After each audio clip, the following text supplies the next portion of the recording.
Video ಬಂದುಬಿಟ್ಟು bike lovers ಅವ್ರಿಗೆ. So bike lovers ಈ ವಿಡಿಯೋ ನೋಡಲೇಬೇಕು.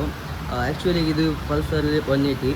ಸೊ ನೋಡಿ 180 ಇವರೆಲ್ಲ ಮಾಡಿಫೈ ಮಾಡಿದ್ದಾರೆ ಆಲ್ಮೋಸ್ಟು. ಬಟ್ ಇದರಲ್ಲಿ ಏನಾಗಿದೆ ಅಂದರೆ ಈ ಪಿಸ್ಟನ್ ಕಾಣ್ತಿದೆಯಲ್ಲ ನಿಮಗೆ, ಪಿಸ್ಟನ್ ನೋಡಿ ಫುಲ್ ಹೋಲಾಗಿ ಒಳಗಡೆ ಹೋಗಿದೆ. ಅಂದರೆ ಈ ಮ್ಯಾಟರ್ ಏನಂದರೆ ಇದ್ರದ್ದು ವಾಲ್ ಇದೆಲ್ಲ ಅದು ಇದ್ರೊಳಗಡೆ ಹೋಗಿ ಪಾಸಾಗಿ ಇನ್ನೂ ಒಳಗಡೆ ಇದೆ, ಸ್ಟಾಕ್ ಇದೆ, ಇನ್ನೂ ಹೊರಗಡೆ ಬಂದಿಲ್ಲ, ತೆಗೆದಿಲ್ಲ.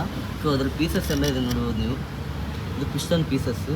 ಸೊ ಅದ್ರ ಪೀಸ್ ಎಲ್ಲ ಕೆಳಗಡೆ ಬಂದಿದೆ, ಕಚ್ಚೆ ಇದೆಲ್ಲ ತೆಗಿಬೇಕು, ಈಗ ರಿಮೂವ್ ಮಾಡಿಲ್ಲ. ಸೊ ಯಾರೆಲ್ಲ ಮಾಡಿಫೈ ಮಾಡ್ತೀರಾ, ಸೊ ಆ್ಯಕ್ಚುಲಿಯಾಗಿ ಇದು 180 ಗಾಡಿ ನೋಡ್ಬೋದು, 180 ಗಾಡಿ. ಇದಕ್ಕೆ ಇವ್ರು ಏನು ಮಾಡಿದ್ದಾರೆ ಗೊತ್ತಾ, ಪವರ್ ಜಾಸ್ತಿ ಬೇಕು ಅಂತ 220 ಪಲ್ಸರ್ದು ಪಿಸ್ಟನ್ ಹಾಕಿದ್ದಾರೆ. ಪಿಸ್ಟನ್ ಹಾಕಿದ್ರು ಓಕೆ ಪರವಾಗಿಲ್ಲ, ಬಟ್ ಆಯಿಲ್ ರಿಂಗ್ ಪ್ಲಸ್ ಈ 2-3 ರಿಂಗ್ ಇದೆಲ್ಲ ಸ್ವಲ್ಪ ಉಲ್ಟಾ ಪಲ್ಟಾ ಹಾಕಿದ್ದಾರೆ. ರನ್ ಆಗಿದೆ ಗಾಡಿ, ಆಲ್ಮೋಸ್ಟ್ 2000 ರನ್ ಆಗಿದೆ. ರನ್ ಆದಮೇಲೆ ಏನಾಗಿದೆ, ಓವರ್ ಸ್ಪೀಡ್ ಹೋಗುವಾಗ ಗಾಡಿ ಸೀಸ್ ಆಗಿರೋದು. ಅಂದರೆ ಅದ್ರಲ್ಲಿ ವಾಲ್ ಇದೆಲ್ಲ ಇದ್ರೊಳಗಡೆ ಹೋಗಿದೆ, ವಾಲ್ ಇನ್ನೂ ಸಿಕ್ಕಿಲ್ಲ, ಇದ್ರೊಳಗಡೆ ಇದೆ, ಇನ್ನೂ ಓಪನ್ ಮಾಡಬೇಕು. ಸೊ ಮ್ಯಾಗ್ನೆಟ್ ಸೈಡ್ ಒಂದ್ಸಲ ಓಪನ್ ಮಾಡೋಣ, ಇಲ್ಲ ಮತ್ತು ಫುಲ್ ಚೇಂಬರ್ ಎಲ್ಲ ತೆಗಿಬೇಕು. ಇದನ್ನು ಮಾಡಿಸಿ 1 ಮಂತು ಆಗಿಲ್ಲ ಗಾಡಿ. 1 ಮಂತಿಗೆ ಈಗೆಲ್ಲ ವಾಪಸ್ ಹೀಗೆ ಮಾಡಬೇಕಂದ್ರೆ ಇದನ್ನು 220ಇಂದ ಮತ್ತೆ 180ಗೆ ಆಗಬೇಕು.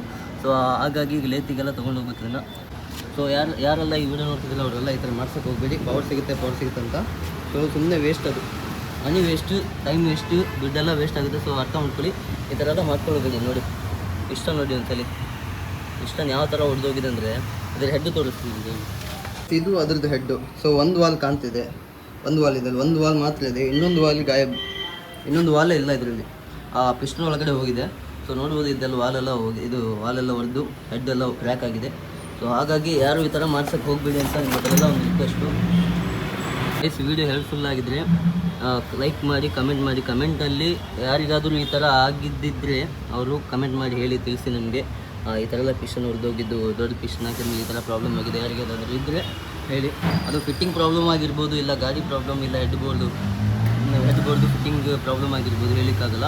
ಸೊ ಹಾಗಾಗಿ ಫಿಟ್ಟಿಂಗ್ ಮಾಡಿಸುವಾಗೂ ಕರೆಕ್ಟಾಗಿ ಆರಾಮಾಗಿ ಮನಃಶಾಂತಿ ಇಟ್ಕೊಂಡು ಎಲ್ಲ ಮಾಡ್ಕೊಳ್ಳಿಲ್ಲ. ಅರ್ಜೆಂಟಲ್ಲಿ ಮಾಡಿದ್ರೆ ಈ ಥರ ಆಗೋದು. ಹೆಲ್ಪ್ಫುಲ್ ಆಗಿದ್ರೆ ಎಲ್ಲರೂ ಲೈಕ್ ಮಾಡಿ ಗೈಸ್. ಸಿಗೋಣ ನೆಕ್ಸ್ಟ್ ವಿಡಿಯೋದಲ್ಲಿ.